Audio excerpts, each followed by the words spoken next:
Welcome back, you're watching 9 News. Moving on to Asian news. The Philippine officials have started to investigate a Catholic priest allegedly related to cases with ivory smuggling and trading. National Geographic magazine recently published an article giving advice on how to smuggle ivory statues. A Monsignor told the magazine the best way to smuggle ivories into the US was to wrap it in old stinky underwear and pour ketchup on it. In the article, another priest also claimed that he knew ways of sneaking in ivories from Africa to the Philippines. Philippines had joined the Convention on International Trade in Endangered Species of Wild Fauna and Flora in 1981 in order to help the world by stopping ivory trade. However, smuggling, making and trading of ivory arts in the Philippines remains a common convention.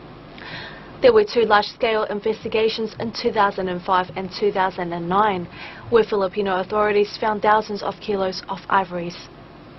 Japan's biggest opposition party has chosen former Prime Minister Shinzo Abe to be its new leader on Wednesday, potentially positioning him to become the next Prime Minister. Abe defeated his strong opponents in the Liberal Democratic Party presidential election, making him the first member to serve as president twice in separate terms in the party. The victory could also mean for Abe to regain as the nation's leader. Abe served as the Prime Minister in September in 2006, but after his party suffered a crushing defeat in the upper house elections in 2007, he stepped down citing health reasons. After his victory, Abe vowed to do his utmost to return the party to power and establish a strong and prosperous Japan. Mr. Abe's Liberal Democratic Party is expected to make gains in nationwide elections expected soon, in part because of the unpopularity of the current Prime Minister, Yoshihiko Noda. Poll ratings for Mr. Noda and his Democratic Party have been pulled down by the party's handling of last year's disasters and gridlock in Parliament that has crippled policy making. The Chinese and Japanese foreign ministers held talk over the Diaoyu Islands dispute in New York on Wednesday.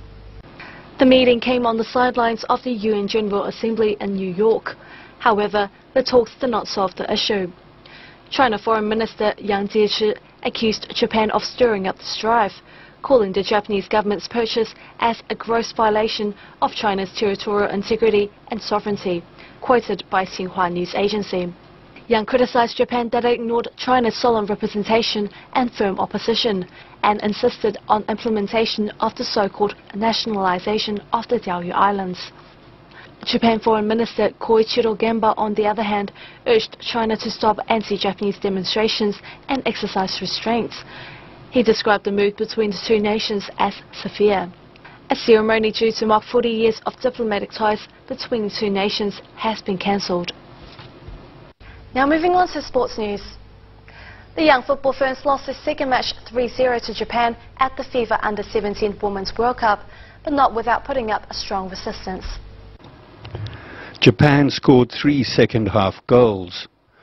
2 were scored by Hasegawa, and a penalty by Sumida in stoppage time proved more than enough for Japan to go through. Japan dominated much of the game, but the young Ferns were never intimidated. One of the pre-tournament favourites, Japan play a very disciplined style of football and then tend to break loose, which can confuse the opposition, much as they did in undoing Brazil 5-0 earlier in the week. Again, New Zealand had goalkeeper Lily Alfeld to thank for the defeat not being heavier after another fine display in goals. In the past 18 months, Japan has claimed the FIFA Women's World Cup title, as well as a silver medal at the recently completed Olympic Games, throwing a 3rd place finish at the Under-20 World Cup on home soil last month, and their pedigree is obvious. South Africa first 5'8" Mornenstein has been ruled out of the team and will be replaced by Johan Goosen for Sunday's Rugby Championship this weekend. South Africa have had poor results in their 4 matches to date, and could only manage a draw against Argentina in Argentina after beating them on home soil.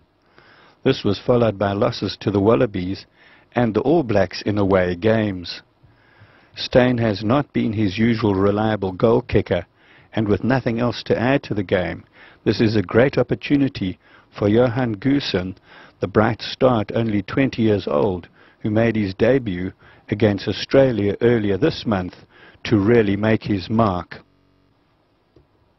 Anderson and Cleverley helped Manchester United advance to the fourth round of the League Cup by beating Newcastle United 2-1. Sir Alex Ferguson sent on a strong lineup against the Magpies at Old Trafford, with the return of Wayne Rooney, Darren Fletcher, Chicharito and David De Gea. The Red Devils dominated the first half, with the Brazilian midfielder Anderson scoring the opening goal just before half-time, though, again, they should have scored more with all the possession they had. Cleverley doubled the lead in the 58th minute, but Newcastle's Papi Cisse fought back 4 minutes later with a superb goal to take the score to 2-1 to United. Man U held on, but are not at their best yet. United face arch-rivals Chelsea in the next round in what promises to be a cracker game. Now moving on to Happy Diner, introducing and reviewing favourite restaurants in Auckland.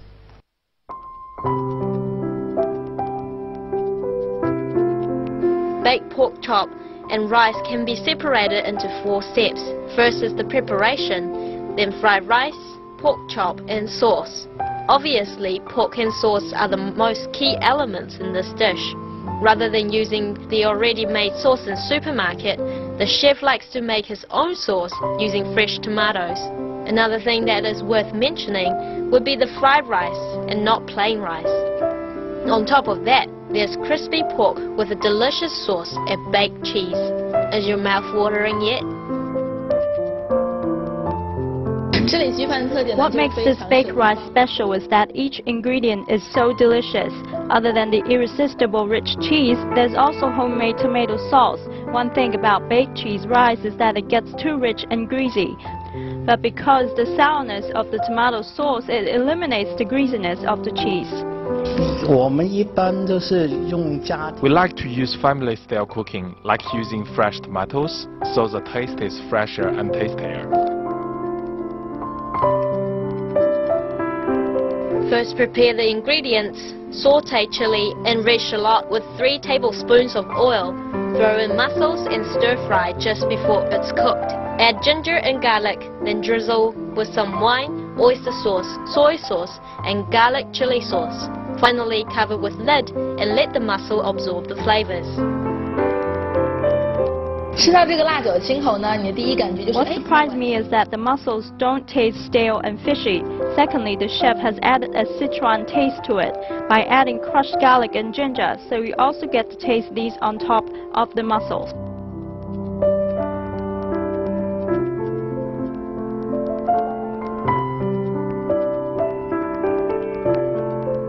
In addition to delicious food, the milk teas are extremely rich and silky, all because they are hand shaken.